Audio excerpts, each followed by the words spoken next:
isa sa pinakamahirap na pwede mo maranasan dito sa abroad, lalo na kapag tag-init, yung masira yung aircon mo. 51 degrees Celsius kahapon. Nung Huwebes, nasira na to. Ngayon, hindi ko na siya pinaayos kasi peperahan lang ako ng technician na nag-ayos nito. Pinaayos ko na to dati. So ngayon, bumili na lang ako ng bago. Wala no choice. Ang kagandahan dito kapag bumili ka ng AC, pwede mo siyang itamaro kaya tabis. Hulugan to na merong kaunting tubo lang. 4 na beses mo siyang babayaran.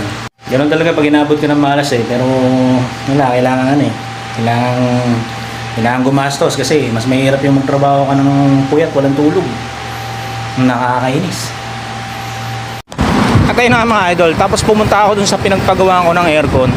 Sabi ko baka pwedeng ibalik kahit kalahati nung ibinayad ko kasi sira naman yung ipinalit nila na AC. Sabi hindi raw sila bumibili ng sira. Ngayon para hindi masyado marami yung usapan, sabi ko sa kanila